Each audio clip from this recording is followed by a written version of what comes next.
Last December, Anschutz Entertainment Group decided to move the two-time MLS Cup champion San Jose Earthquakes to Houston. We signed on for an adventure. The first franchise shift in MLS history. It was kind of a whirlwind. For soccer players, that's a bad move. For the Houston Dynamo, 2006 was nothing short of memorable. I didn't know what to expect. You just gotta fight your way through it. Unbelievable. What a great goal. The save runs over. Houston has won it. The whole situation of 2006 was unique in league history. I remember the day that when they came in and told us the team was shut down.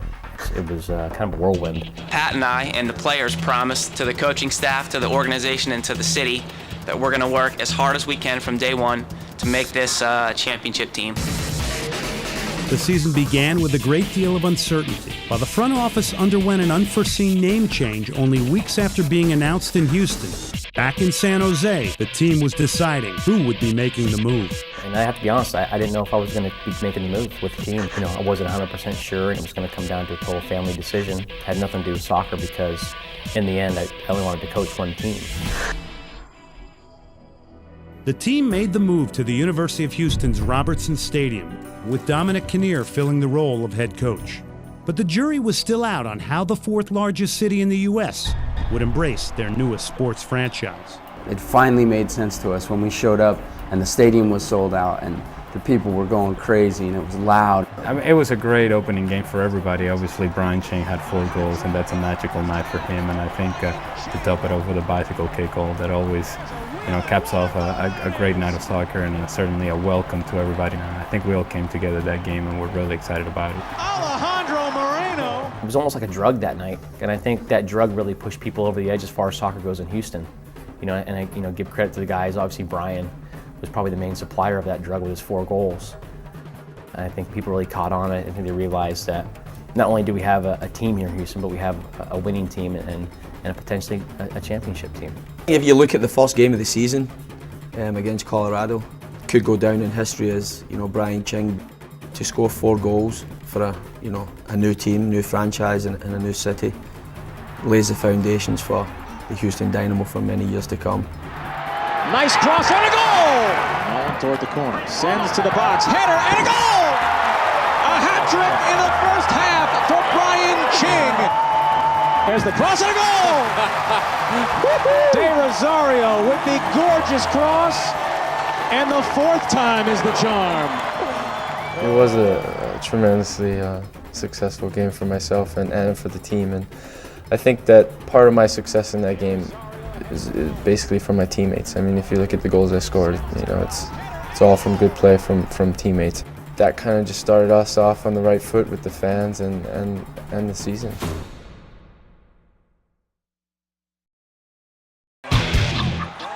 The next 2 games resulted in losses by the Dynamo. However, by the time they headed into their first match against Western Conference foe FC Dallas, their record stood at 3-2.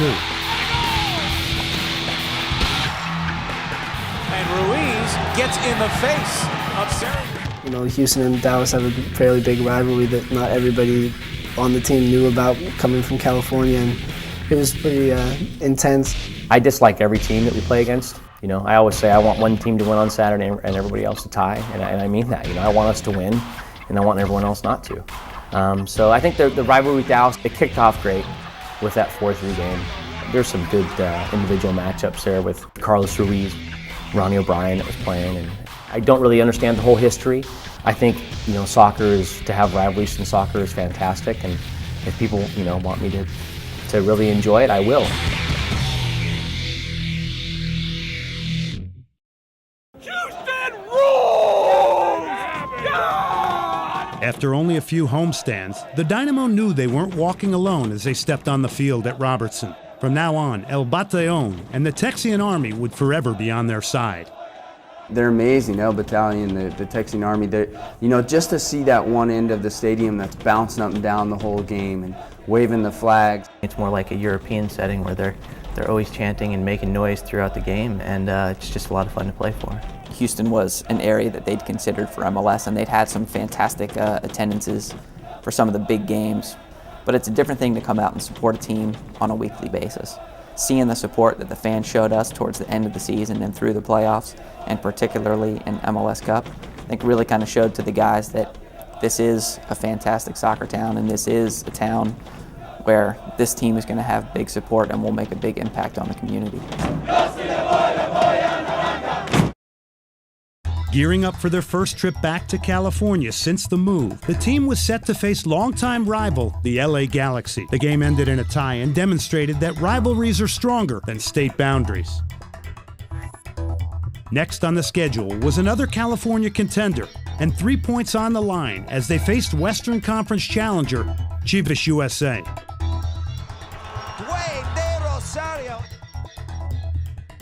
Unsatisfied by the draw, they were determined to show Chivas USA how to win at home. And not only did we win the game, but I got to score a goal on my birthday. I know everybody gets a chance to do that. And I got to do something that I've never done before in the field. I was saying happy birthday to myself, and I think I did that in the celebration. And the rest of the day was a pretty good day for me, for my family. Got to eat some cake at home, and needless to say, it was a great weekend for us.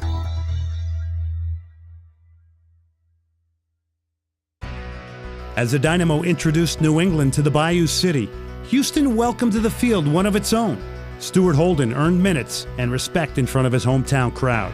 I hadn't even touched the ball yet at this point, and Alejandro was like running down the left and cuts it back to the top of the box, and it's just perfectly laid back, and I just kind of smashed it, and it went in the corner with my first touch of the game, and it was just an amazing feeling. And I don't think it would have been quite as special if it had been in, like, say, Colorado or Columbus or another city like that. The Dynamo had significant impact on the MLS All-Star Game. The combination of Ching, Clark, De Rosario, Mullen, and Robinson proved to be a lethal combination against English Premier League champions Chelsea. The spine of our team was represented pretty well at the All-Star Game. When Dwayne scores the goal and Eddie's plays highlighted as well. Talking about a case of being in the right place at the right time. I mean, I got there just in time, luckily enough. Right place, right time, fantastic. It was unbelievable. I never expected to be playing against a top European team like Chelsea. Just to be named as an All-Star is an honor for anyone, and to be able to play against Chelsea, guys who not even 2 months before that we're watching every single one of them play in the World Cup. It's a little intimidating, but at the same time, it's once in a lifetime. That was my World Cup. I never had the opportunity to play in a World Cup. Chelsea was definitely a game that I wanted to be a part of, and not only be a part of, I wanted to have an impact in that game. I think that goal definitely was not only important for me, but it was important for MLS, it was important for Houston, and it was bigger than just me.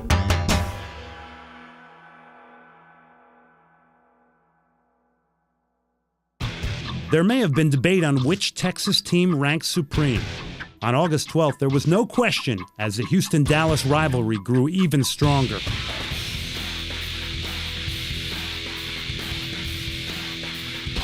Sometimes you want to bite at somebody on the field and they want to bite you back, so it becomes a little more aggressive, and I think it's fine. A healthy rivalry is nothing wrong with that. It, again, creates something to look forward to on a weekend when you know that we're going to play Dallas and you have 20,000 fans coming to cheer against the opposing team. Well, it's important for the fans, and if it's important for the fans, it's got to be important for us as well, because the support that we get from them was critical for us throughout the season.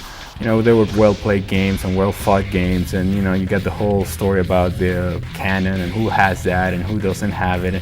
To be honest with you, I haven't seen the cannon yet, but apparently we have it. The closing stretch of the regular season had the team on the road for more than half of their games. Knowing they played their best when supported by the Orange North End, the Dynamo were facing a tough few weeks. A string of mediocre results had everyone concerned about the Dynamo playoff future. While in Chicago, De Rosario proved he's a man willing to take chances. When someone says you can't do it, I'm the one that will try to do it. And I love shooting, so if I see any opportunity that I can score, I take that opportunity. Swapping, I got the ball. I think Wade won it in midfield. The ball came to me, and I saw throughout the whole game Zach was cheating a little bit out of his net.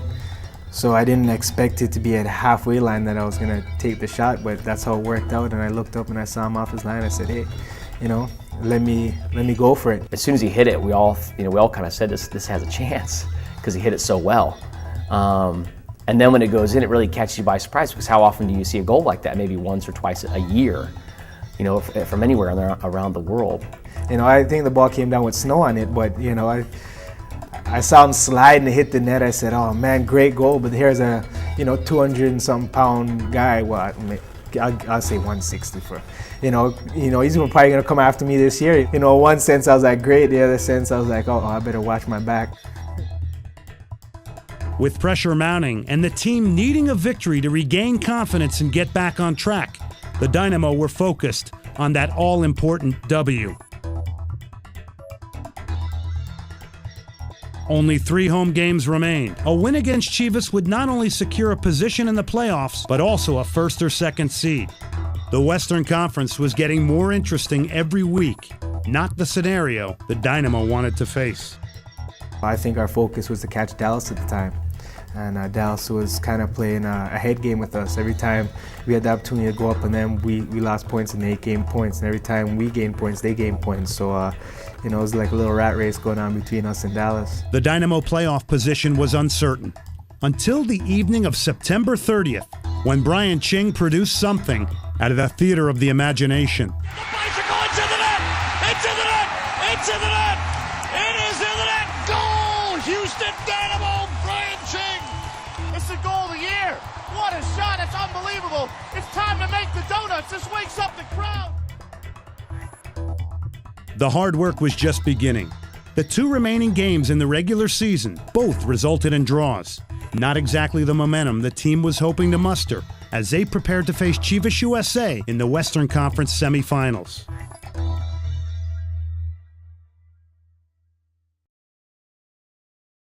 After 32 games in the record books, it all comes down to this series. That's a chance for Chivas over the top. And he's not close. Game 1 found the Dynamo in a stadium filled with red, white, and blue. In this case, not a friendly atmosphere. The Ching to tie it up. Goes down. Won't get a call, I don't think. With time running out and down a goal, the Dynamo found themselves in an all too familiar position. What a huge goal for Houston. It's Francisco. Razov. It'll be Razov on the chip. I remember Dwayne had a chance in the end with the penalty kick, and you know the penalty kick gets stopped, and now all of a sudden we come home and we're down a goal. But there was never doubt, there was never panic. We knew when we came home in our house here that we were going to have the fans. It was going to be a big party. They were going to be loud, and all of our guys were going to be ready to go. So coming back here 1 down was not a big worry for us. As the Dynamo mentally and physically prepared for their second leg against Chivas USA, soccer fans were paying close attention to the other team in Texas. Ruiz beats Cannon. Good ball, comes right down. Oh, and the goal comes from Nico! For every reason, Colorado, you know, they've done well in the playoffs. They're very unpredictable. You know, a lot of guys perform well at the right times for them. Colorado was kind of a tricky one because we didn't really know what to expect. They were kind of like that joker in the pack, you know. Got to score again to force PKs. Sends one in. Good ball. At the 18, Mathis with the left. Clint! Oh, yes! FC Dallas had fallen in surprising fashion, which lifted the Dynamo to an interesting position in the playoffs. Can he send the Rapids on to the Western Conference Finals? Yes, he can! As a person who watches soccer, I thought, man, that was a great game. And secondly, going, wait a second, we're hosting now the Western Conference Final. We know that Robertson Stadium's a home field advantage. Nobody wants to play us here. Nobody wants to deal with our crowd, and nobody, especially Chivas, wanted to come here in the playoffs. Our first instinct was going forward, and we just pressured them, and they started to sit back. And you know, when Paul finished that flick on, I was like, okay, you know, we have these guys exactly where we want them. We knew that at the end of that game, you know, that we deserved to win that series. And they get their goal. I think the biggest thing for us too was the crowd. It was one of the most impressive crowds that you know I've ever been a part of, certainly in North America. I turned to John and I said, John, can you hear it? And he said, this is the best atmosphere I've witnessed in America. I still get chills thinking about it.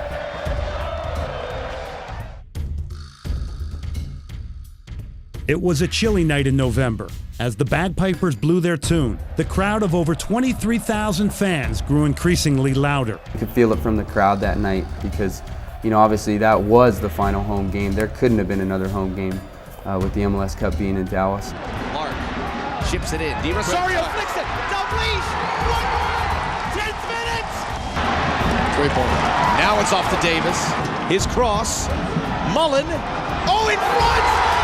Houston are up 2-1. It's Dalglish. It was electric. The fans really wanted us to win.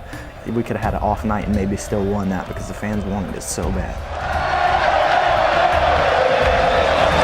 Lovely flick from Davis. Moreno to seal the deal. The cross. Oh, yes! But it took something from the coach, I think, that set us off, that said that we're very predictable. So we had a lot to prove that day. And we pretty much know when he said that he put the icing on his own cake.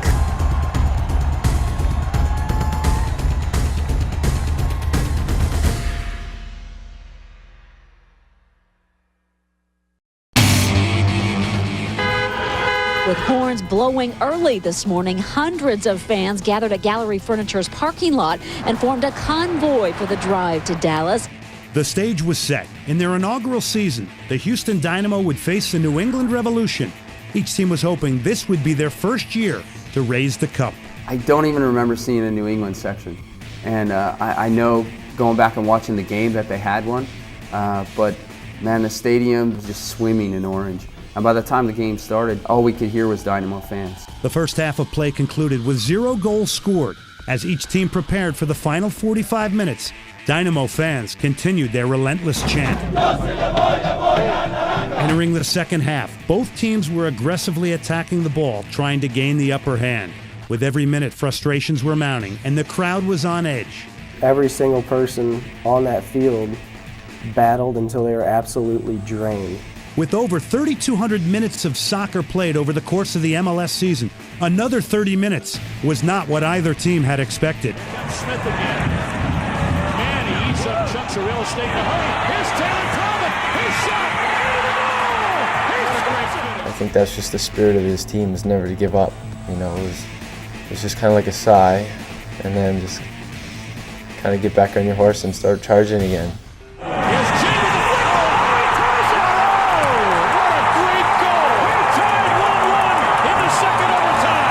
To go from dejection all the way up to elation, there was no stop in between. And now another first. For the first time in MLS history, the championship would be decided by penalty kicks. Houston is shoot first. Kelly Gray sticks it in. Right down the middle. Did not mess around at all. We are tied at 1. Here he comes. He nailed it. What a great penalty. The goalkeeper. And he nails it into the upper corner. Great penalty. Davis. Saved by Reese. He comes up huge again. Did not get it. And there Rosario does. Finally right. He sticks it in. We'll step it down. Peeps. The save. Right on the line. And it's over. Houston has won it. Houston has won the 2006 MLS Cup.